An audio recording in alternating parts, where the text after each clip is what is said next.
the call. Workplace wellness, practical magic for all.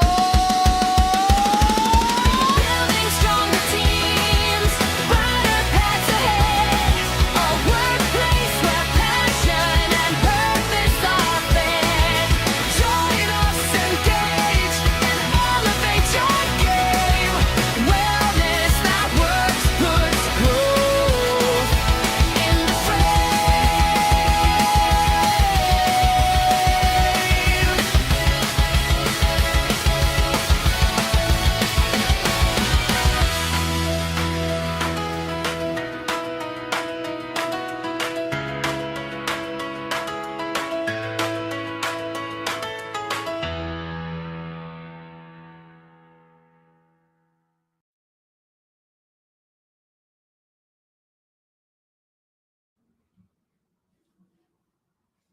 Oh, we are live and we've lost Felipe. Welcome, everybody. I'm so happy to be here. Felipe was just here a second ago. I'm sure he'll be right back.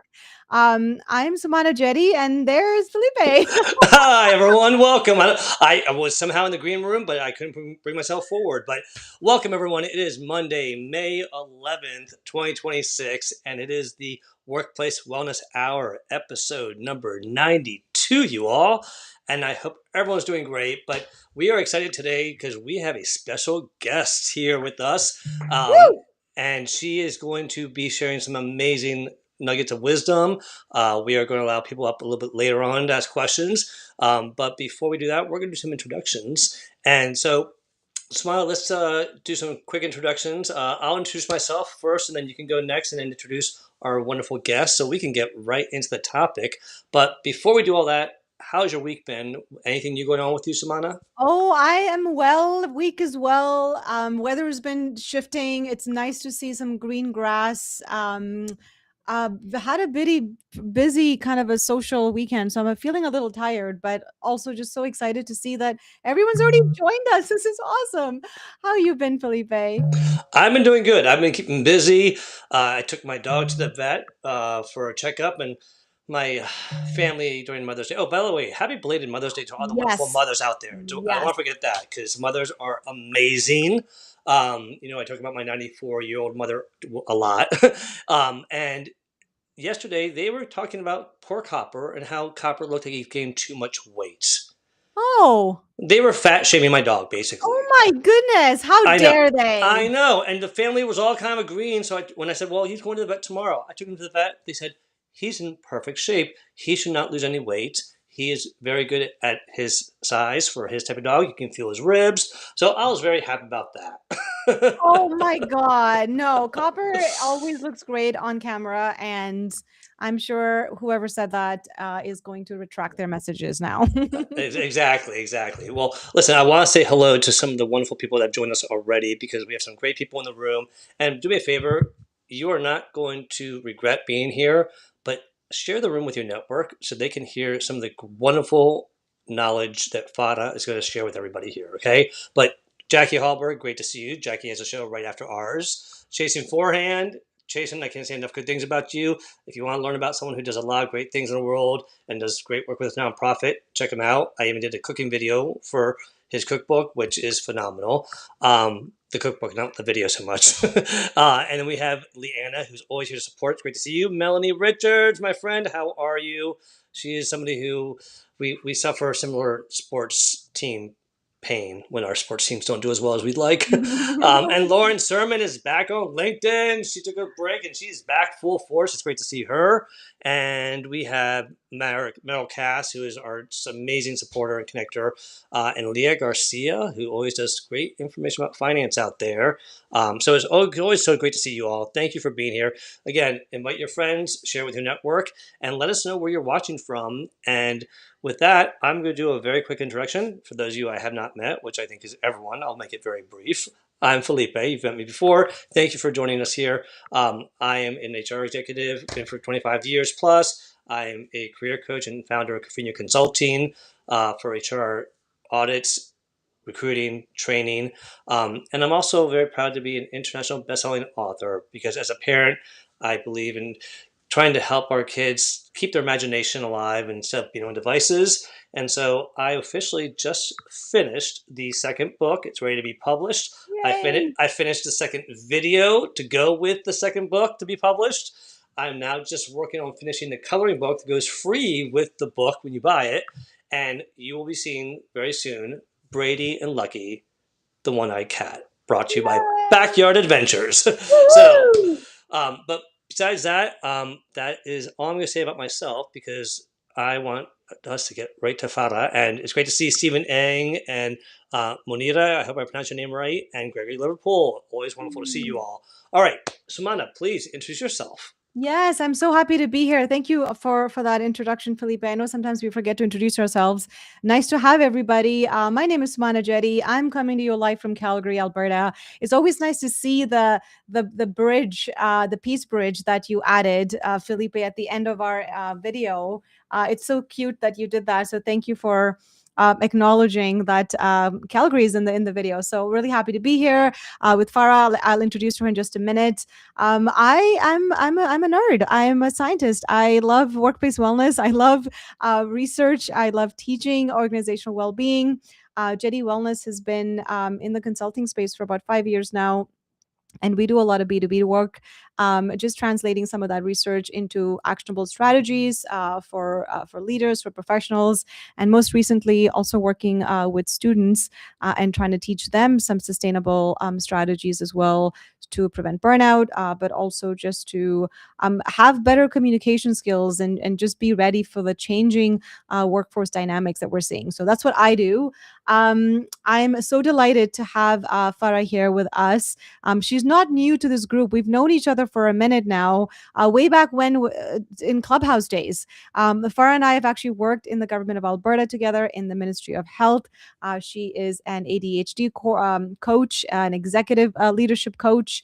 I think her and I have very similar educational backgrounds in many ways, but she's well versed in the space of neurodivergence and leadership more so than I am. And I reconnected with Farah. We live in the same city, but sometimes life just happens and we don't get to see each other often. So we reconnected last week. I think it was last week or the week before last week after watching The Devil Wears Prada Part 2. We watched that and then we were talking about this particular topic. And I said, you should come on our show. And she said yes immediately. So here we are, excited to have this conversation. Farah, please introduce yourself if I missed anything. And we are going to talk about neurodiversity. We want to talk about what is it like to be a neurodivergent leader, and to lead in this space where things are changing. AI is so common now, but also how do we work with different generations as a neurodivergent leader? So I think that's kind of where my thoughts were. As you speak, I'm sure we'll have some questions, and then we'll bring some folks up on stage. And folks, if you're listening, please do invite others to this conversation as well. And if you have any questions as you're listening, put them in the chat box. We'll try to respond to the questions, but you can also come up on stage and ask your question live to Farah as well. So with that, Farah, over to you. Please introduce yourself and let's get started. Hi, Felipe, Sumana. It's so great to be here. And hello to our audience. It's always such an honor to talk about this because for the longest time, people would not talk about it or they would hide it or there would be so much misinformation and miscommunications about it. So I'm just so happy to be here with all of you. I think you already introduced me, Swan. I don't know if I have to really add anything else, but like you said, we got to work together, which was awesome. I have 20 years of leadership experience in the corporate environment. I've led high performing teams. I've sat on nonprofit boards as president, vice president, director, did all these fun things. I've even taught part time at the university level. And then I was suddenly diagnosed as an adult. And I was like, wow, this explains a lot. Because even though externally, like from the outside, it could look like things were going my way. And yet it's that internal struggle that I just could not pinpoint. The procrastination, the difficulty in getting started tasks or finishing tasks, waiting until the last minute, like through procrastination just to even get the focus that I needed, because it worked for a long time. I could wait until the last minute and then get things done. I call it the JIT, the just in time. It's like, yeah, sure, I can wait 5 minutes beforehand and I'll get it done, no problem. And then suddenly that stopped working. The time blindness, that's another thing. I would have plenty of time, and yet how am I always late? Like, what is going on? I intellectually understand that I need to get somewhere, but come on. It just wasn't making any sense. So getting the diagnosis, I say to a lot of people, especially in my leadership role, it actually helped me to really get to know myself, not only as an individual, but also as a leader. So I'm really looking forward to us having this conversation. Felipe, any thoughts before we I, get started? Yeah. yeah, I'm looking forward to this because I think this resonates with so many people. There's whether it's fear of acknowledging it, fear of looking into it, like you did, just the fact that when you said having the time but always being late, I know that resonates with me, and I'm sure it Mhm. resonates with a lot of people out there. But I think that fear of being diagnosed as anything, that fear prevents people from wanting to learn more about themselves. And I love that you're here to share how it's helped you because I think that's going to be very eye opening. For Sumana? sure. And like we're seeing in the chat, there's still tons of misinformation. So let's see if we can, address some of those things. We, of course, just as a disclaimer, we're not going to be able to cover every single topic that's Mhm. related to neurodivergence and leadership. Okay. So please have patience. But let's see what we can cover today, because if we have at least one step in the right direction, then we're going to make a difference in a positive way. At least that's my hope. Yeah, no, I love that. I think right off the bat, the first question that, because when I had posted about your guest speaking opportunity here, I said there's a lot of adults, and I'm meeting a lot of adults who just recently got diagnosed, were afraid to get diagnosed, but then got diagnosed. I have family members who've been through sort of the similar journey. I guess my first question would be kind of on that, in that leadership realm. If I know, and Farah, you know this, like in government we talk a lot about, or I guess even in corporate we talk a lot about systems thinking, right? Systems thinking is so important. We want leaders to have systems thinking. So if there was a leader who was newly diagnosed, or is afraid to diagnose, how do we get them to almost embrace this as a strength, versus feeling that there's some stigma, and how can they disclose this to their teams to work with them better? I guess that, I know that's a loaded question, but that's kind of where my mind's going right off the bat. So let's break this down. And I say this to all of my clients, whether these are my executive clients or my ADHD clients, or if they are executives with ADHD. I always say the same thing. We got to look at things from the inside out. So, first, with your question, let's start with the individual before we move to the team. So, as individuals, it doesn't matter if you're neurodivergent or not. Every single person on this planet and every single person in the workplace has strengths and challenges. Doesn't matter who we are. And it's also important for us to know the distinction between the terms of neurodiversity and neurodivergent. Okay. So when we say neurodiversity, the human population, in and of itself, is neurodiverse. What that means is every person has their own way of processing information. They have different ways of cognitively processing, whether it's systems, whether it's details. Like, it's every person, like, as a human population, we are part of a neurodiverse population, because as human beings, we all have different ways of learning, of processing, of growing, etc.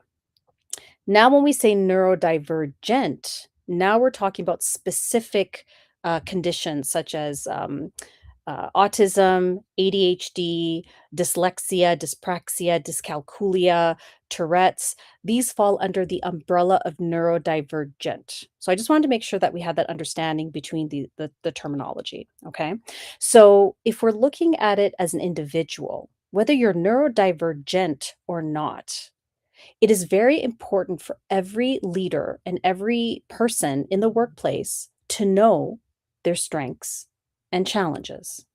Now, when I got my ADHD diagnosis, at first I was just like, "What is this?" Because I did not understand. Like, you hear about it in pop culture. "Oh, I'm a little ADHD. Ha, ha, ha," right? Like, that's something that maybe I would hear all the time, but I had no clue what it actually meant. But when I actually got that specific diagnosis, it helped me to take a step back and go from the inside out. What does this mean for me? What does this mean in terms of my strengths and my challenges? Forget the label. I just wanted to know, what are my strengths and challenges, because I was operating from the outside in. I didn't realize how heavily influenced I was of everyone else's opinion of me. I now got to take the reins, and I got to have the opportunity to go from the inside out. Who am I to me? What are my strengths and challenges? Because I was already a leader when I was diagnosed. So I had to sit down and get to know myself in many layers, as an individual, as a leader, as a daughter, as a friend, as a facilitator, because I had all these different roles. But I was constantly thinking, "Oh, well, I guess I have to be this way." And then I'd stop and be like, "Oh, wait a minute. Do I have to be this way? How do I have to be?"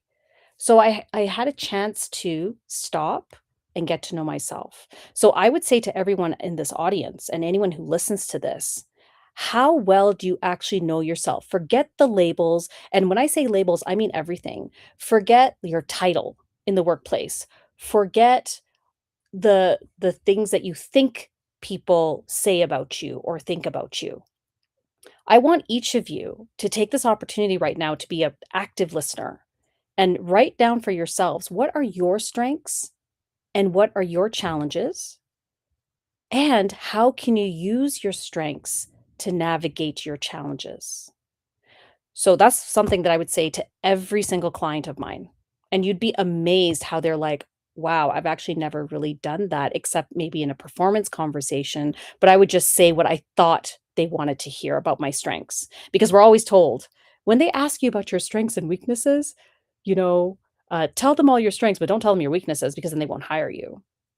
Or make up like a weakness, like, I work so hard that sometimes I just get lost in my work. And that's supposed to be a weakness. Sure. Be honest with yourself. And then you can take that information and think about how that's going to apply to the team. Okay. So, what do I mean by that? First, when you understand yourself better, then this is your growing self awareness. This leads you to feel more empowered. And this is when you can advocate for yourself and for your team. So, this is a model that I use with my clients that it's like a very high level model, but basically it's self awareness leads to self empowerment, which leads to self advocacy. The better you understand yourself, the more confident and empowered you become, and the better able you are as a leader to advocate for yourself, for your team, and for your organization. This is very important to work from the inside out. So once you better know you, you're going to be able to better help yourself and your team.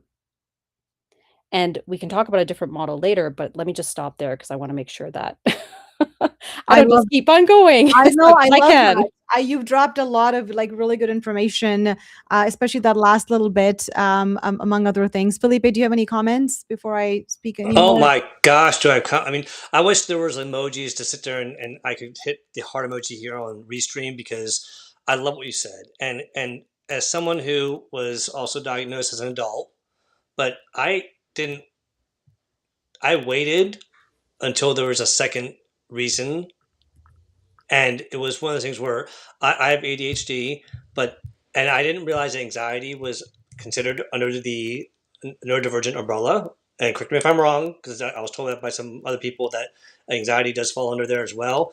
And when I started learning about anxiety, that's when I started opening up about ADHD publicly in the workplace. Because what you've done, Farah, is you've shown people, despite any setback of, we're not even saying any part of yourself that's neurodivergent, you have been successful regardless. It hasn't stopped you from being successful.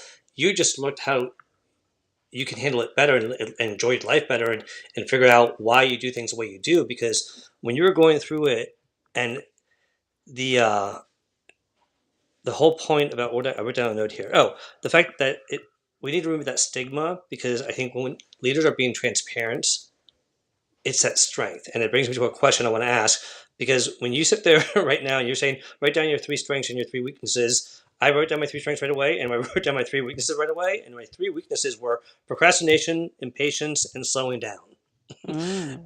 And so, yeah. Just wanted like, no surprise, shocker. but I know but you so well. I'm like, that seems so obvious to me. it is. But the thing is that not everyone does that self. Like growing up, being a little bit older than you two, we didn't have a lot of the information that we do now, or even 10 years ago. So a lot of the stuff, I just had to figure out how to work my own methods to stop myself from doing certain things. Now it's like, wow, you've opened up a whole nother box of information that's allowing people like me, and hopefully young people that are just figuring it out, how to handle it better.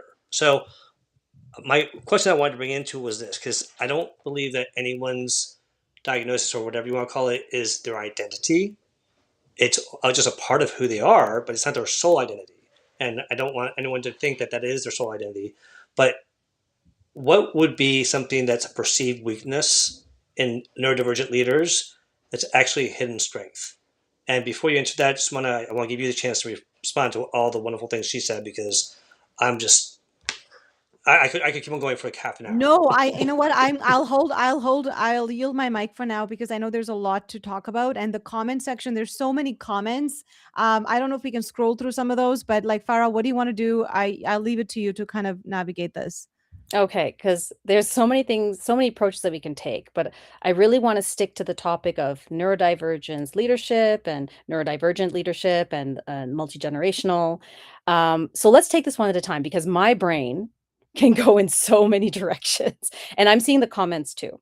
And there's so many things that we can touch on, but why don't we start with, or just kind of, we can keep going with what you were asking me, Sumana, about as an individual, as a leader, and if you're diagnosed as neurodivergent, because I know and recognizing that in the audience, there may be people who have ADHD or autism and ADHD, which is AUDHD.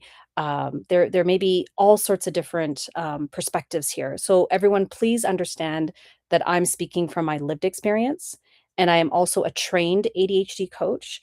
So I do have that side of things that I look at, as well as being a trained executive coach. So if I say something that doesn't resonate with you, that's okay. Just have an open mind because there's going to be so many different experiences. And like I say, we can't touch on everything. But let's go back to, okay, let's say that you're a leader and you have just discovered that that you're neurodivergent. Okay, so what do you do? Now, for me, I at first said, I'm not telling anyone. I mean, if you look at me, I'm already externally diverse. You want me to tell people that I'm also internally neurodivergent? No, thank you. I was already dealing with the racism, sexism, all the isms, it's felt like. I didn't want to add fuel to the fire. And so at first I didn't tell anyone because I knew I'd be discriminated. There's that shame, right? And so at first, I'm like, well, how do I do this? And I think what was important is that I was aware of what I need to be my best in the workplace, especially as a leader. Because I realized that with my brain was not broken. It's just wired a little differently. And I needed to make sure that I could be the best leader I could be. One of the things that we have to be very mindful of in the workplace is that we're looking and working on the right priorities at the right time, not the priorities that I was most interested in. Sometimes those overlapped, sometimes they did not. And if I was having trouble getting started with something that I had to work on, then I needed to figure out, okay, what's going to help me to get started on this? Because it might be super boring, but it's super important. I cannot just start working on this other priority that's actually not due until next week or 2 weeks from now just because it's more interesting. So I had to come up with a plan. And some of the things that I did was, in talking to my teams or in talking with my supervisor, I needed to make sure I was setting myself up for success. So, this is where I would say to anyone that you need to find the right structures and supports that work for your fabulous brain. Because we've all got fabulous brains, but we all need the right structure and support. So if I knew that I needed to work on something that maybe wasn't as interesting as the other thing, then maybe I would tag team with someone to have that accountability. So I'd be like, "Hey, I need to work on this. I see that you need to work on this too. You want to do this together, at least to get us started." Or you can both be working on different things, but at least you're working together. That's called body doubling, right? So with body doubling, it's kind of like a study buddy. So you know how sometimes you go into those libraries where they're quiet and you'd be doing your thing, but the fact that you just saw other people studying, you're like, "Oh, I guess I should study too." Whereas if I was just in my room by myself, I'm like, "Ooh, why don't we just like, watch some TV or, do something fun instead of doing the thing that you have to do." So with body doubling, I was actually doing that with in the workplace. I started doing that. And I noticed that on my team, of course, as an ADHD coach, I cannot diagnose people. Okay, that has to be done by a clinician. But I was getting to know my team's strengths and challenges just as I was also getting to know my own. And I would notice that, the people on my team who were like the stars, I'm like, okay, what makes them the star? And then I would have some people on my team that are struggling. Okay, what is it that, what's making them struggle? And I would start partnering certain people. And I'd be like, let's just experiment and see if this works. And I was trying to find the right structure and supports for my team. And so instead of me thinking, ugh, why is this person underperforming? I've done this and this and this. Uh, Now I flipped it. I'm like, let me ask them, what support do you need to be your best in this role? And I would ask myself, what support do I need to be my best in this role? And when you have that conversation, like Leah was saying, you're not just having the conversation with others, you're having the conversation with yourself because this is all about clarity. And Brene Brown, whom I'm sure many of you know, is a really well known social scientist. I love her saying, clear is kind, unclear is unkind. Well, guess what? When you say clear is kind, start with you. How kind are you to you? How clear are you with yourself? Because if you're not clear with yourself, you're not being kind to yourself. And then when it comes to your team, if you're not being clear with your team, you're not being kind to your team either. You're not being an effective leader. So I was starting to look at the structures and supports that I needed and my team needed. And I was also looking at it from a strategic perspective. So I think we just came up with the three S's: structure, support, and strategic. I love it. I love it. I love it. Felipe, I'll pass it to you first. I went first last time. You go first. Oh, okay. I love it. Oh my God, Farah, like I've written down so many little notes here. I'm reading the chat as well. I think one of the first things that came to mind when you were speaking was when you said knowing what priorities we need to do at the right time, because the business priorities are not always going to be in alignment with our individual priorities. So as a leader, and you and I have worked in these spaces before where I mean, even in corporate now, even as a CEO of a business now, I know that we're always looking to see what is the right objective here for the team. I mean, for the business, which may not always be the right priority for me. Now, I don't have any diagnosis of ADHD, so I can't always relate, but I do know that I have worked with a lot of teams, um, and I've experienced leaders who privately will disclose to me as a consultant that I don't know how to share this with my team. And the three S's that you shared, I don't know how to um, operationalize those pieces. So I think my thought right away, and among other things that you've said, my thought right away was, yes, we need to teach leaders some good frameworks. First, as soon as they get diagnosed, that's great. If the workplace has the conditions that create safety, psychological safety and trust, then the leader will feel that they can disclose that. Else, they will feel that stigma and that shame, and it's even harder for, I mean, diverse individuals like the three of us here, and the folks that are listening as well. So I don't know how they can overcome that if the work environment isn't safe enough. Say they do overcome that and the work environment is psychologically safe. Now, how do they take these three S's and operationalize that with their teams? That's where my mind was going. Sure.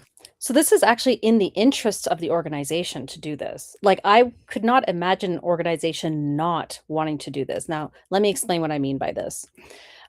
First, by the way, I did see a comment where someone said that, well, actually, when I work on my own, I do really well. When I work with someone else, I don't do as well. Well, then that's fine. If that's your way of working, no problem. I would have people on my team where, they did better on their own. They didn't do as well with someone else. That was fine. I accommodated that because it was all about making sure that I was setting them up for success. Maybe that's our fourth S, right? So we've got structure, support, strategic, and setting up for success or success. Now we've got four S's here. Okay. Now, what organization would not want this? Because this is going to help them. This is part of another framework that I teach my clients, and I've done workshops on this, and I've done webinars. It's called the triple win framework. So this is something that I heard about the triple win when I was like during, I think, one of my what do you call it, coaching, continuing education, so to speak. And I took that concept and I kind of made it into what I'm going to explain right now. So the triple win framework builds upon what I've already started with in terms of working from the inside out. Now let's look at it not only from an individual, but working outwards now. Okay. So the first win is you as the employee. So if you're thinking about building a house, you have to start with a strong foundation. So that first win is you. What do you need to be your best? What do you need to be successful? Okay. The second win is your team and those to whom you report. So those are people that you manage if you are a manager. And the other is the person to whom you report. So that's managing up. That's the second win. So what can you do to help your team and your supervisor to be their best? And then the third win is the organization. What can you do to help your organization be its best, to meet or exceed its expectations or outcomes, expected outcomes, however, whatever metrics that you use? So the triple win is a way to help leaders look beyond themselves, because I can tell you how many leaders that I've worked with where they're still looking at things in a very one-dimensional way. They will think, oh, well, if I could just get a proper team, then I'd be able to be a better leader. I'm like, oh, really? So everyone else is to blame? Okay, let's flip it.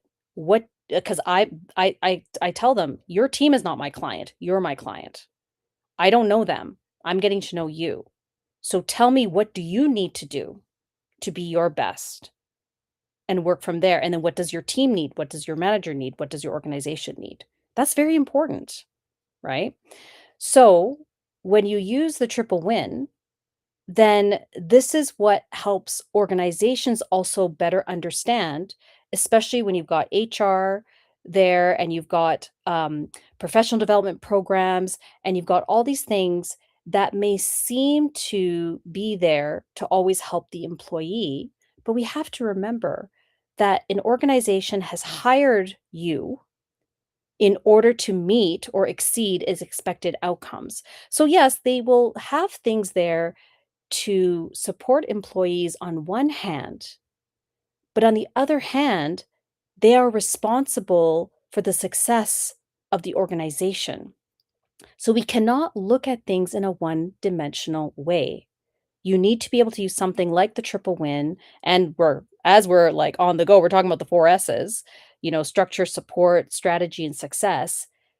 why wouldn't an organization want to make sure that they are setting their employees up for success? Because they know that it would cost a heck of a lot more money if they kept having a high turnover, right? Now we're talking about recruitment and retention. Studies show that it's a lot more expensive to recruit a new person than it is to retain an existing leader or existing employees. So, from a business perspective, organizations need to be better understanding their employees, especially their neurodivergent employees who bring so much value. But we also have to remember that at the end of the day, we are responsible for our own successes, and we cannot expect an organization to always understand what we need to be our best. We got to start from the inside out. Oh my Mm, God. wow. Felipe. I'm just in awe of this. You speak to stuff that is so relevant, and I want to encourage everyone go back and listen to what Fado said again, because one of the things, not now, obviously, late after the show, but one of the things that is so powerful is the 3-win framework. Is that there? I'll tell you that in my 30 years in HR that I've been in, 25 of those years, this framework was used and encouraged. There are employers out there that will do this framework when they do performance reviews. What do you want to do to improve yourself? A goal towards that will help your team, a goal that will help the organization. Applying that to yourself internally is brilliant, and I think is even more powerful. But I think there's employers out there that are willing to work with you. But like Fada said, you have to be patient on certain things. It's not always going to be everything that you want. My son today was just talking at lunch. He came home for lunch and he goes, his girlfriend gets horrible migraines, and made some requests, and he said, she doesn't know if she's going to be able. They're not really listening to her. They said no to her, and then as he said, well, they didn't say no to her. They've changed lighting. They've moved her to a different area. They've readjusted some of the stuff in her workspace. They've given her different equipment. Like, oh, they've done a lot. It's like, well, she wants an office. It's like, okay.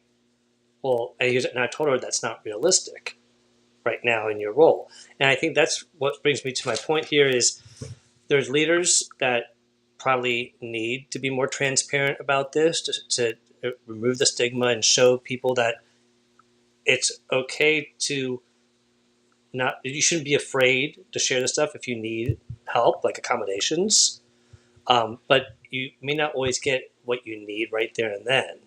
And I think that some of that stuff is we have to realize what can we do for ourselves. Like you said first, I think that's so powerful. But someone coming into the workforce, should that be one of the first things that they share? And I'm curious. That's the first part of the question.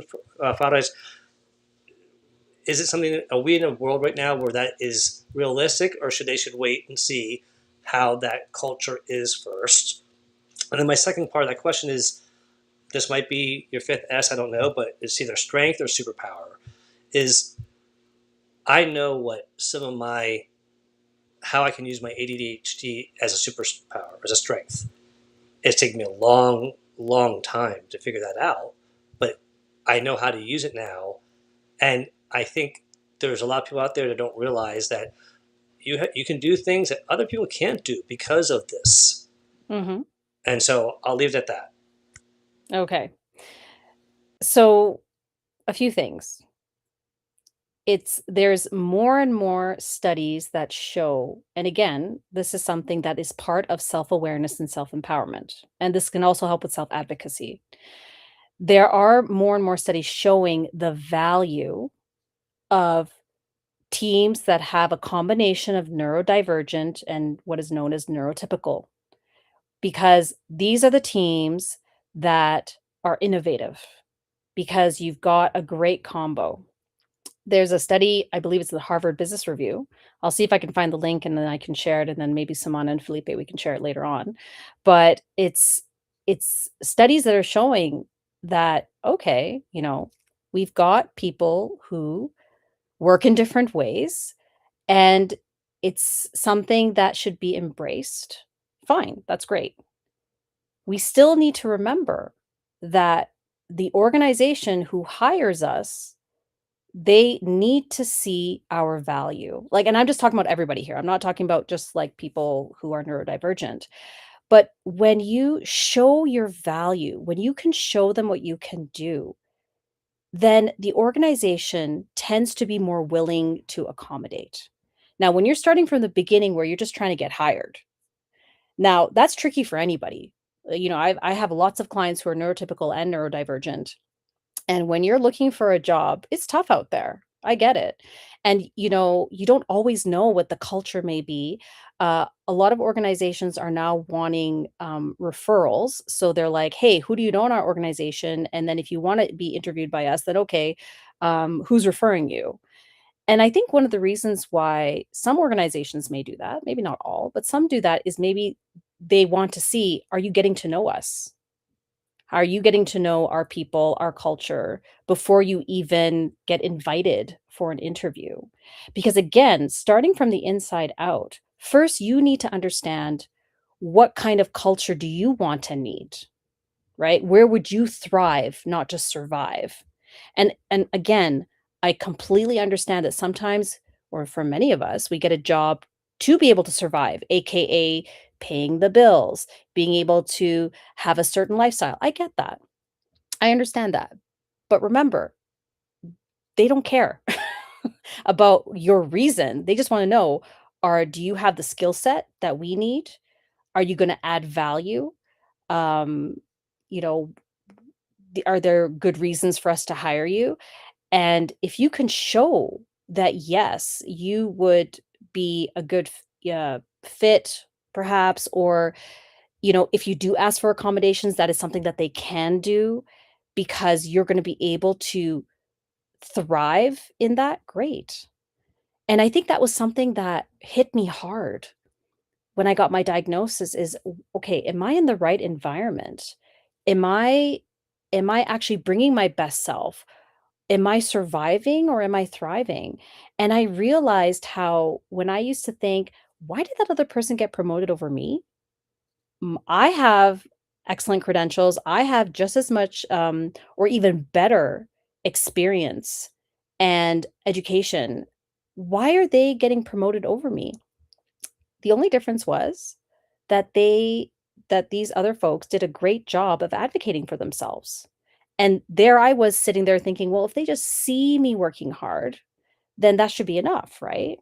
It's the same thing when you are applying to jobs. You can't just be like, "Oh, well, don't they just see all the experience that I have? Isn't that enough?" And then people may not even want to try to check out the culture because they're like, "Oh, well, maybe if I find out too much, then uh, I won't be able to convince myself to apply, and maybe they won't be able to accommodate me." There's like all these assumptions that we make. And guess what? An organization may make assumptions about you too if you're not clear. That's why clear is kind. And it can be really frustrating when, if we're not clear and no one else is clear, then we're all working on assumptions. That's when things break down. That's when things break down a lot. And when we are really thinking about, okay, if I want to either get a job or if I want to get promoted and I'm neurodivergent and I'm a leader, and how do I do all these things? That's when you have to slow down to speed up. Oh my God, I love it. And there's so many comments here. I almost feel like I can't keep up with some of the comments. I know there were some questions that we missed, but keep them coming, folks. I really appreciate that. I'm also wondering at this point, because it is 6:45, are we bringing people up on stage? Yes, Yes. I just put the link in the chat there for people to come up. I'm going to ask everybody to come up with a question for Farah specifically. If you have a question for her, keep it to max 2 minutes because we want to make sure that we have time for other questions. And just touch on that while people are coming up, Farah. You touched on this. When you have a team that's neurodivergent or just you have a diverse team of how people think, it adds value. I you know Mhm.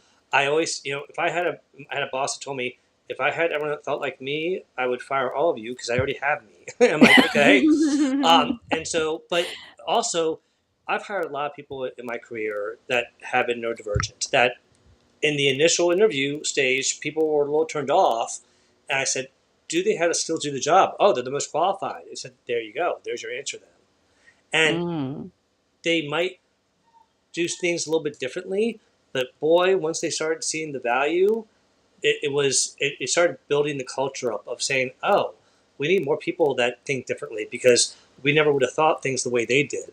And I think Mhm. that's the important message: is surround yourself with people different than you, regardless if they're neurodivergent or not. People who just are different because they bring different value and perspectives. But leaders who see that, I feel like it's almost like having empathy. Until a leader experiences it themselves or someone they love, they won't understand it or appreciate it in the workplace. And there's another thing I wanna add before you, invite folks to the stage, because we are also talking about multi-generational workplace. I just Mhm. wanna ask the audience, how many generations do you think are in the workplace right now? Give me a number. Just put, like, a number. How many generations do we currently have in the workplace? Let's see what numbers we come up with. Great question. Because That's a great question. this can also relate to the neurodivergence part. So, come on, folks, show me. Show me what you got. How I many love it. generations are there in the workplace right now, do you think? All right, we have one guess. Gregory guessed Okay. 5. Okay. Let's get a couple more. Come Come on, on. don't be shy. We've got limited time here. Someone, Yeah. someone, someone said 6. Uh-huh. Who is that someone? That name looks I don't know. familiar. People Come are on, folks, throw a shy. number, throw a number. Come on, I want one more number here. I Okay, heard. good. All right. Look at that. I recognize that name too.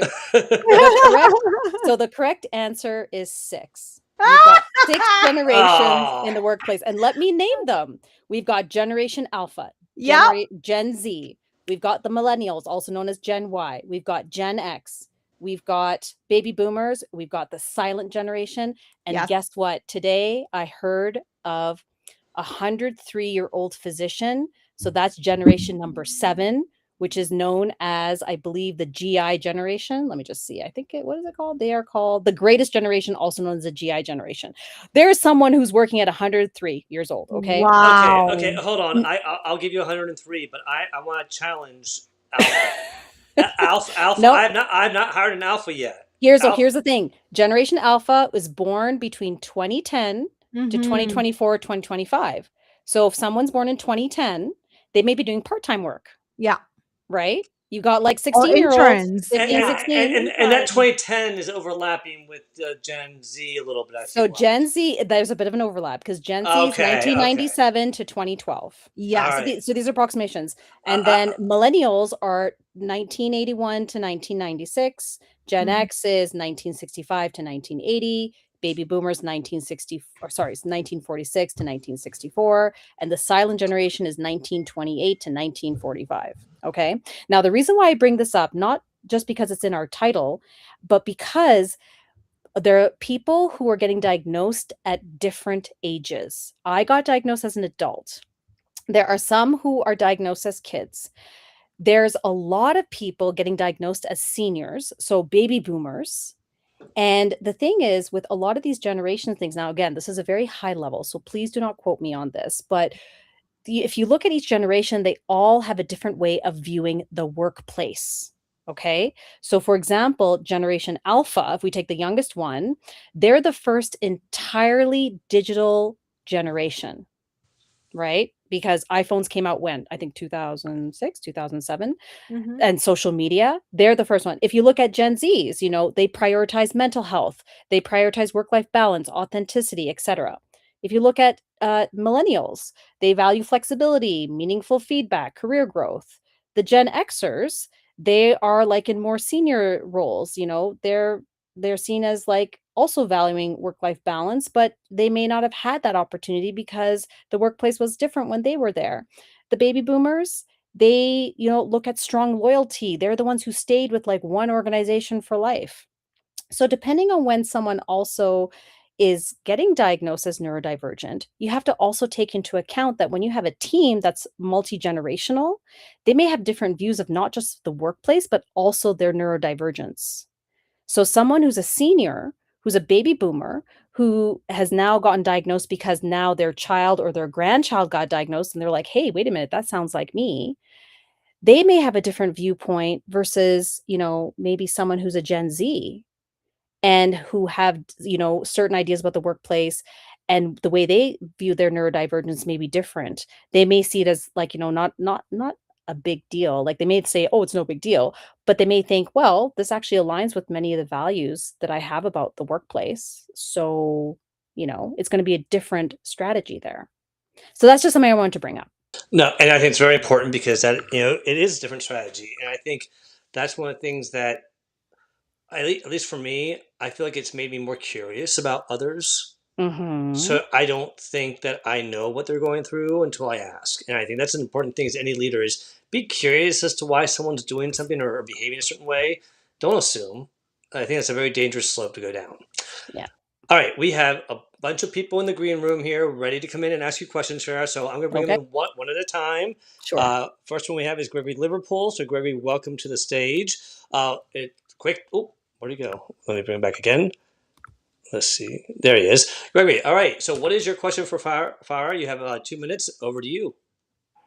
Farah, you're talking to a person who is autism and ADHD. Full disclosure to you. Hi.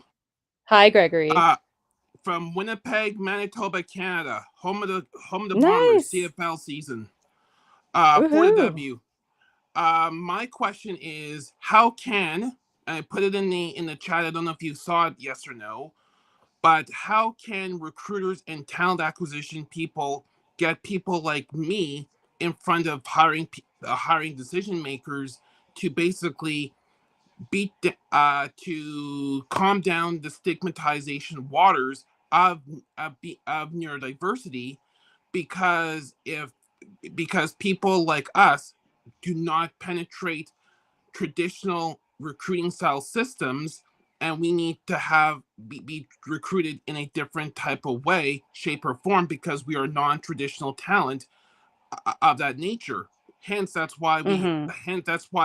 that 53% of Gen Zs are being diagnosed of having some type of neurodiversity type of diagnosis, which could lead into the biggest talent shortage known to Mhm. humankind if we do not adjust. In the words of Triple H, adapt or perish. Yeah. Great question, Gregory. And this is something that I've been hearing from others and anecdotally, when I've spoken to other HR professionals about this very thing, because I've asked this very question as well. And I think what many have said is the way that they're interviewing or the questions that they're asking need to change. Because yes, typically when you have an interview, they will ask, scenario questions, behavioral questions. They will expect eye contact at all times. And if you don't, then they're like, "Oh, were they hiding something?" And for those of us who are neurodivergent, it may be difficult to do some of those things. It doesn't mean though that we wouldn't still be a great fit or do really well in that role. So something that I've been hearing is how the interviews themselves, the way that they're conducted, need to change so that you can actually make sure you're hiring people who do have the skills. And when you've got folks like us, that we're not being overlooked or disregarded simply because of how they have set up the system of interviewing. And there are organizations, for example, like EY, Ernest and Young. They have centers of neurodiverse excellence, I believe is what it's called. I always get the name wrong, so I'm gonna look it up. No, But you're correct, Farah. It is. okay, thank you. So they are doing great work in that very realm where they're recognizing, wait a minute, we are missing out on talent because of the way that we are, setting up the entry system, so to speak. So they are doing great work in being able to really find the talent, like you said, Gregory. So I think the more we all, look at organizations like that and connect with them, and the better we're able to advocate for other organizations to do that. And remember, we have to do this strategically.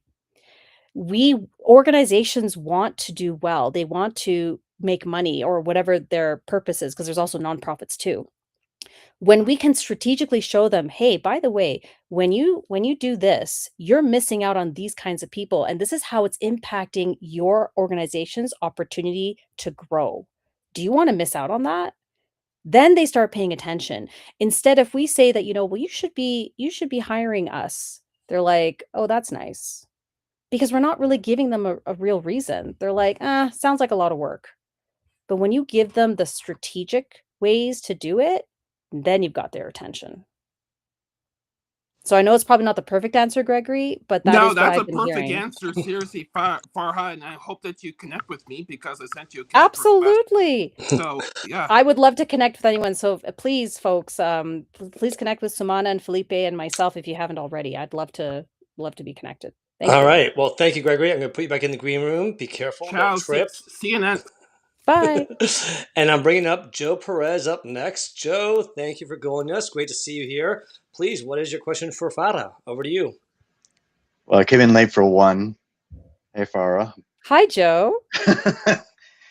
Hearing what you explained a little earlier, being a Gen Xer that I am, out of the job market for over a year and a half, I have noticed, if you haven't already noticed itself, but mostly in the States, but I think it's probably now global, where these recruiting agencies have gotten way too much on grading even our CVs or resumes. To the point I'm like, am I in grade school or high school? Because I'm actually a college grad, with a bachelor's degree in IT, and you're gonna grade my actual work? Part of me wants to say bite me, but the other part of me, I'm like, I'm a bit seasoned here, so let's justify a little bit of intelligence as well as productivity, experience, and being able to train people. I mean, I work in the IT realm, but it's just, it seemed more like insulting than it was to qualify me. And I'm like, you know what? I'm done. I'm going to go into the corporate world and just tell them later, because I'm going to do my own business. And I've been doing that actually for over a year. Nice. I presume you've seen, even though Samana probably beat me on a darn number, 6 generations, I thought it was actually more. I put 4 in there. I'm like, whatever. I forgot how many ages there were, except for the alphas or like in their teens. They can still do like deliveries and whatever. But it caught my attention. Curiosity though is, have you seen these kind of changes?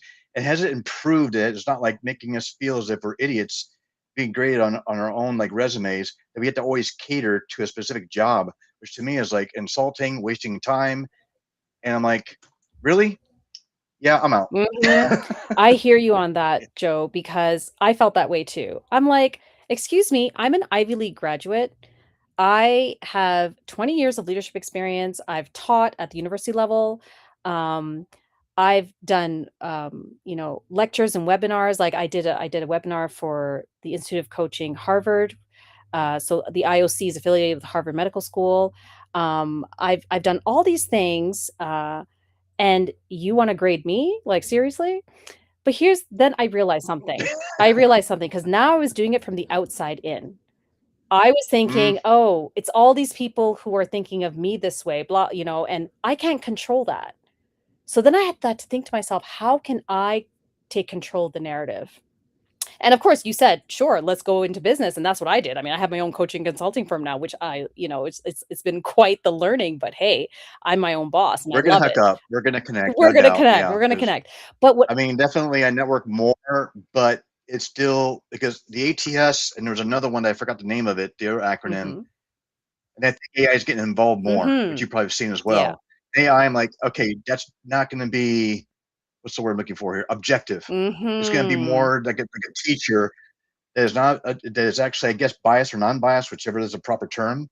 It still is insulting to me. I'm like, you know what? I'm not going to be interviewed by AI, and I had been. One company sent me another lead. I'm like, seriously? AI again? And then they detect. I hear that. Is that dinner? Is that the dinner bell? That was my dog drinking water. Sorry, his collar started hitting the bowl. Oh my gosh, that is I'm taking awesome. the hint alarm there. Like, okay, I'll shut up if you want me to shut up. So Joe, I've been hearing this, like, like AI is interviewing me. AI doesn't know me. And I totally get that. And that is one of the things that I think Mhm. all of us are learning more about, right? Because this is still, I mean, Yes. it has been happening, but now it's happening even more so.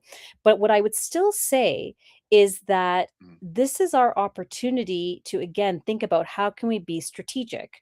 Because yes, we've got AI and it could look at probably anyone and just kind of strip the resume or put put people aside if they don't have the exact wording. Who knows? Depends on how an organization has set up their That's the AI. part that does me crazy. It's like facing a professor, college teacher, Yeah. whatever. I'm like, I'm past this part. Mhm. It's like, I'm a developer.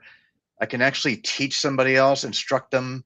And I have gotten that kind of work where people actually ask me, how do you do this? Like, here we go. So All right. And then they insult so themselves. studies Yes. are Yes. also showing that those who are neurodivergent, as long as they have the right structures and supports in place, make amazing entrepreneurs.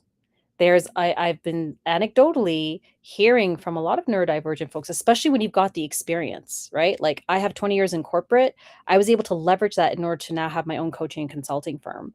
And You're only 5 so, years shy from me. I got 25 in corporate, and my father was oh, in corporate with P&G for 50 y- years. So I got a following. amazing, Yes, that's why I'm amazing.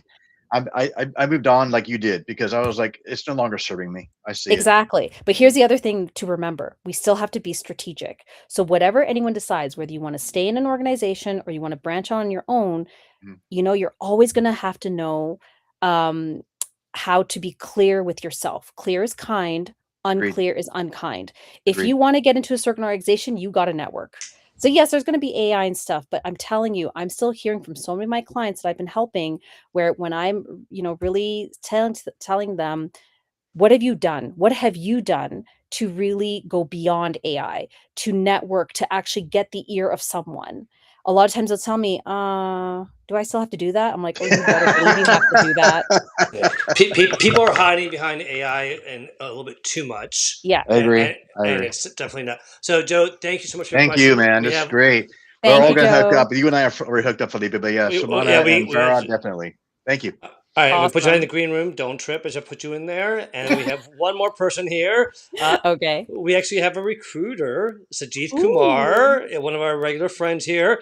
And it's wonderful to see you here, Sajith. What is your question for Farah? Over to you. Felipe and Sumana, thank you again for the topic. For Farah, Felipe and Sumana together, so Sumana answered it a little bit in my chat when I asked talks about diversity and neurodiversity, right? I Mm-hmm. have a feeling I've been constantly trying to include diversity in the talent hiring space, but post COVID or during COVID and post COVID, right? The conversation at least at the C-suite level regarding these challenges has reduced a lot, and I might be wrong, but that is what I've been feeling, and I would like to see your take. I understand the concerns that people have in terms of technology of AI or even the recruiters not seeing neurodivergent people, but the challenge is this: recruiters don't make the hiring decision, right?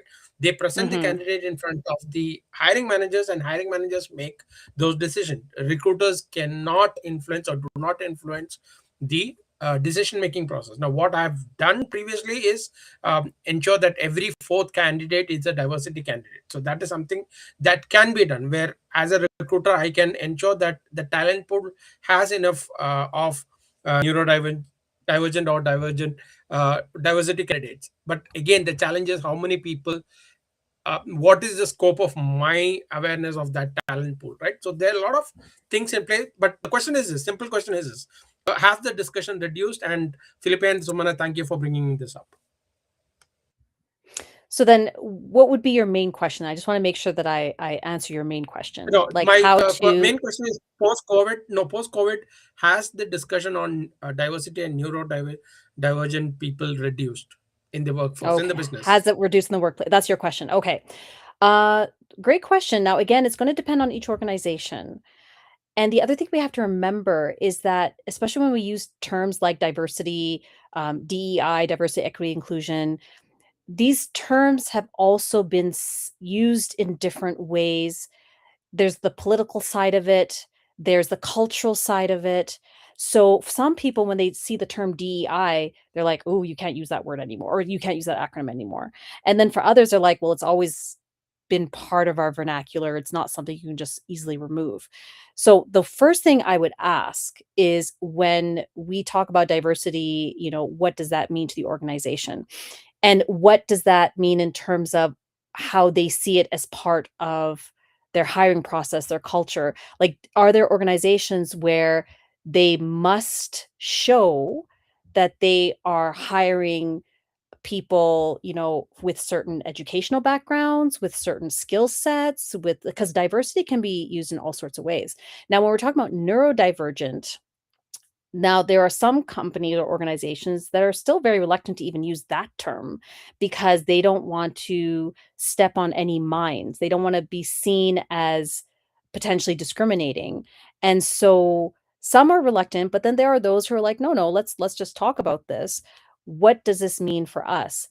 At the end of the day, I would still say what I said before, is that it's all about making a strategic business case. So as a recruiter, if you see someone who's a talent and you're like, this person, has all these skills, and this person, yes, is neurodivergent. Okay, you would need to basically make a business case as to what is it about this person that would make them, in your opinion, as a recruiter, a great addition to the organization. Because again, we have to be strategic. We have to like be clear that this is how this person, in your opinion, could potentially add value for the organization. Whether they're neurodivergent or not, you still have to make a case, right? So be clear about that. I think a lot of times I see people get hung up on the labels and the terminology, because we kind of got scared to say certain things, or anything along those lines that may be misunderstood. So we need to be clear. This person has these skills. This is how, based on my review of their experience, they could add great value to your organization. This is why I think they should be interviewed by you. So I don't know if that answers your question, but Farah, what are I your just thoughts? wanted, I loved what you said. And I think Sajid Kumar, I think I was kind of alluding to something very similar in the comment as well. I know that in the United States, and Felipe, you can chime in, and the folks that are listening as well. I know we've gone a little bit over time, Farah. I hope you have a couple of extra Oh, of seconds. course. Yes, Okay. yes. I know that DEI, that verbiage is like changing in the US. And what I'm noticing here in organizations is we are talking a lot more about employee engagement. We're talking a lot more about productivity and performance. Those conversations are almost being, we're wrapping those conversations, rather than saying, are we, rather than talking about neurodiversity and DEI explicitly, we're having more conversations about productivity, engagement, and performance. I'm noticing that. And what I'm also wanted to add to Farah's comment, around clarity, from the burnout perspective as well, and maybe this links to neurodiversity, is the more clarity, role clarity, that we can give to individuals, the less burnout. One of the biggest drivers of burnout is not just workload, but not having clarity in your role. So if leaders, I know this conversation was meant to be about leaders as well, but if leaders and teams, maybe even recruiters, Sajid Kumar, if you can identify, is this role, positioned to measure success for this individual based on their neurodiversity traits, will that be a better fit for them? Because the last thing I want is to see someone in a role that it isn't positioned for them. I see people all the time where I know that strength that they have, being neurodiverse, could be so much well positioned in a different role. Rather, like for me, for example, I did not perform well in the lab in isolation. I didn't like that. It was the worst thing for me, but I performed better in the analytical space, where there's more people and I was more positioned for that. So job crafting, role design, role clarity are all things that we can probably use as metrics or some kind of a barometer to gauge whether the individual, the talent, is positioned for success. That's all. I know, Felipe, maybe you wanted to say something. No, yeah, no. Again, ensuring clarity is crucial. And Sujit, I'm going to move you to the green room because we're going to be wrapping up here. Did you have any last comments you wanted to say real quickly? Yeah, I just wanted to tell regarding Farah mentioned that you have to, as a recruiter, I have to present those specific candidates better. And that is one biggest challenge, Farah. And also, Sumana, is that the conversation with recruiters has become very transactional, right? Just a quick thing. Mm-hmm. A candidate whom I placed 8 years back, she reached out to me saying that, hey, Sajid, my twins are in college and would you help them in a job? So it's become more transactional where, hey, I've applied, I get a job. Then rather than having conversations, and also, so the challenge that I see is even neurodivergent people need to have more conversations with recruiters and more engagement. That, of course, is a challenge, but it has to be better. So that is my take Yeah. on that. Thank you very much for the Yes. space. Thank you very. Thank you. Clear Thank is you. kind. Clear is kind. Unclear is unkind. So let's start with that clarity with ourselves, and then it just makes it so much easier for everyone around us, so that we can actually help ourselves and our teams and our supervisors and the organization. Absolutely. And, just to be really transparent here, you all, and really honest, as a recruiter, I know that when I was recruiting early on, like this, like probably 10, 15 years ago, where people were starting to be more transparent about their being neurodivergent or whatever they were dealing with, I had to think, and this is the reality for probably recruiters today, is I don't know if I can put this person in with this manager. Yeah. And whether it's right or wrong, that's a real thing that they think about is, oh, this would be a perfect person for this manager. They know how to help them shine and succeed. Whereas this person might be someone who doesn't have the emotional intelligence, experience, whatever, to manage people well enough to handle someone that might have needs and or is just somebody that they're working on moving out, whatever the case may be. It might not be you. It might be the person that is leading the department isn't a strong leader enough to be able to handle, diverse people, which is a sign of a bad leader that they need to move on or improve. But, here in the U.S., anyone who lives in the U.S. knows that DEI has a stigma now. I've talked to companies, friends who had DEIs in their title. There are companies who are doubling down and staying where they are, but they may have changed like things like instead of diversity, equity, inclusion, they're talking about belonging, fairness, and justice. They're still trying to keep that culture, and I think that culture is important. But what I wanted to end with this, and then give Farah your chance to share any last thoughts, is your message about being strategic. I hope that is one of the takeaways of the many that she offered here, because whether you're looking for a job, whether you're interviewing for a job, whether you're trying to move up in your current job, there's got to be that strategic way that you're going to do it. There's no entitlement. No one's entitled, regardless if you are neurodivergent or not, if you're white, black, Asian, whatever you are, it doesn't matter. No one's entitled. No one should be entitled. And I'm not saying that they doesn't exist, but don't let that be you. Yeah. Don't go in that with a mindset of I'm entitled to this. No, be strategic about, hey, I got the skills and I'm the right person for the job, or I'm the right person for the promotion because I can do A, B, C, D. People need to see through past any biases, because unfortunately people have them, to see the true skills. And you need to be vocal enough and strategic enough to showcase those skills. So I just want to make sure that resonated. And I'm glad you bring that up, because when I was in a leadership role, no one looked like me. No one. And so I must have done something right, because I think part of me was strategic because I showed them what I could do. And this was before I knew I had ADHD, but even after I knew I had ADHD, that didn't make me feel like I was less than. But I realized, oh, see, I was able to get to this point because this is how I was strategic. This is how I was clear about my strengths and how I'm navigating my challenges, and I'm showing my value. And the times when I didn't do as well is when I would not do that for myself, where I didn't have that clarity and I was not being strategic. So it was very lonely for me looking the way I do, and knowing that when I walk into a boardroom, so many times I'd walk into a boardroom and people are like, "Oh, are you the intern?" And I'm like, "No, actually, I'm the chair of this meeting." Oh my, But oh my God. but it I was would so have, fun. It was so fun because I got to help demystify and destigmatize. I got to show up. I got to show them what I could do, and that not only did I belong there, but I was a star. And I was unapologetic. I didn't have to be egotistical. I just had to be strategic. I had to be confident. I had to know what I could do, and just as importantly, what I couldn't do or couldn't do yet. But you had to be strategic. wow, Strategic Sumana. woo-woo, the strategic. You know what? I promised Strategic Jay, woo-woo. Woohoo!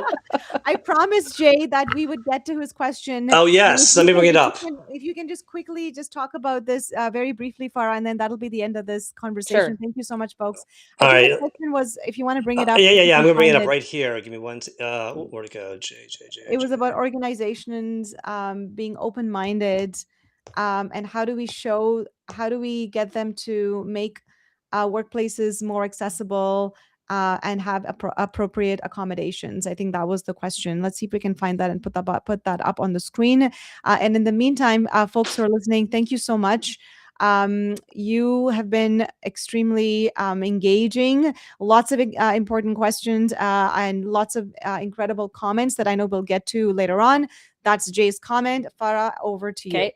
So let me see. How can we encourage organizations to be more open-minded and ask questions? If organizations ask questions, then it shows they are interested in making the workplace more accessible and make the appropriate accommodations. So how can we encourage organizations? Okay. So again, I would go back to we can encourage organizations when organizations understand the value, because you're basically making a business case, because that's you have to talk the talk of the organization.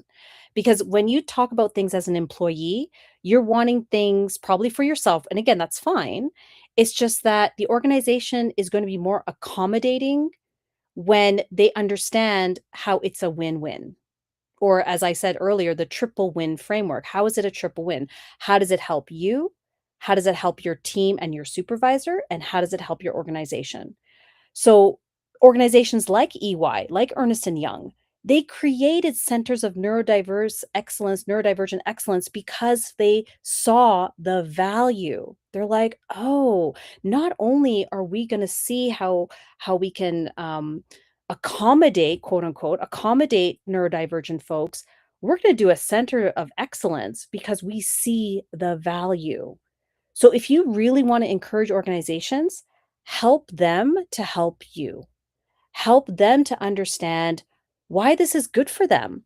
How is this and I it may sound callous, and I don't for mean it to be callous, but they need to understand the business side of it. Like, what's the business advantage for them? And you know what? Once you start from there, they're going to also see the other advantages. It's like not only is it helping our business, but it's actually and it's probably going to go in reverse. So now the triple win is going from 3 to 1. This is how it's going to help us as an organization. And by having neurodivergent folks, instead of excluding them, we see how it's helping the managers, the supervisors. We see how it's helping the teams, and we see how it's helping the employees, because they need to understand from a business perspective how it's going to add value, and then you move from there. So it's kind of in reverse. And that's you're talking. That's my life. I'm constantly trying to convince people, and the thing is that I've found ways to show people strategically how it's financially going to impact them. It might not be short term, might be long term. And the reason I share that is because it goes back to being strategic. And I think that one of the brilliant things that Farah shared with us is look at yourself and what can you do differently. If you're running into that brick wall, how are you going to go around it, under it, over it? Because what are you going to do differently to get to where you need to be? Because that's what you can control. And I think that when you're looking for those places to work, do your research. Look at the culture. Look at the reviews. Look at talk to people who have worked there before to find out what it's like, and then know and be strategic about where you're applying to. Because if you're hitting these brick walls with these interviews, then maybe you're applying to the wrong places. Yeah. And if we take that brick wall analogy, because I know some people like analogies. So imagine this. We've got this brick wall, and right now, you're like, oh, look at this big brick wall. I'm not going to be able to do anything. I'm just going to turn around and walk away. Or, like you were saying, Felipe, let's see how can we go over it, maybe around it, under it. And then when we start providing those strategic business cases to the organizations, then maybe they're going to throw a rope over. Okay, because now they're understanding, hey, maybe this would be a good idea. And then they might actually cut out a little door in that wall so that you don't have to climb the rope. Now you can actually walk through. And you know what I'd like to see? When that darn brick wall comes down and there is no brick wall. I can't wait. We can do that. We can absolutely do that, but we have to be strategic. Yeah, being neurodivergent is not any indication of your level of intelligence. Exactly. And it's something that people need to get past that stigma. I always said my father had a thick accent. He had a PhD, but people would yell and talk very slowly to him. Sir, I'm like, he's not deaf and dumb. He's got an accent. What is wrong with you people? But so I think you offer so much. Sumana, I mean, you have brought Farah to us. I mean, you are just amazing for just having great friends. Another reason why I want to move to Canada is because you're surrounded by so many amazing people, including yourself, and I've never met a Canadian I haven't liked yet. It's true. I want someone to be mean to me. Somebody. I want to find someone, but it's not going to happen. I have nothing else to say, folks. I'm just so delighted that I'm able to meet incredible people in Calgary. This is like now back to back. We had Patty Miller last time at our last show, and that was incredible to have her talk about value-based, her value-based leadership tool. So we kind of discussed that. I highly recommend, if you haven't listened to Patty's episode, please go back and listen to that replay. It was so good. We had a lot of fun. And now I was able to bring and convince Farah to come. I'm like, come to the show.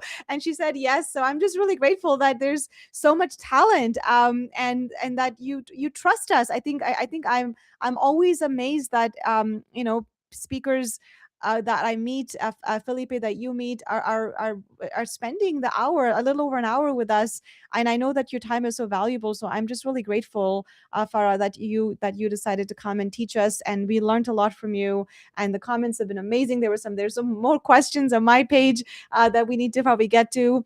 We've had over 250 something comments, so we're gonna have to go back and look through the comments, and we'll get back to some of the questions that we didn't get to answer live. But that's about all I have to say from my end. We have someone that's popped up. Do we find out? And I want to respect your time. Do you have time? No, for please. One more? I do. Okay. I do. All right. We have one last person. This is the last person. So, Ilana, you made it just in time. Closing time. All right. What's your question for Farah? You have 2 minutes over you. Hi, Farah.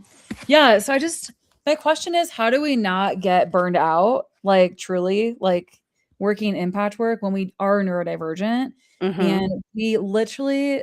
How do you say your name? Is Farah? Yeah. Farah? Yeah, Farah is fine. Yeah, that's great. Okay. How do we not lose I'm a creative spiritual being, like I am. And every time I try to box myself in, it's like the universe is like, nope, sorry, you can't do it.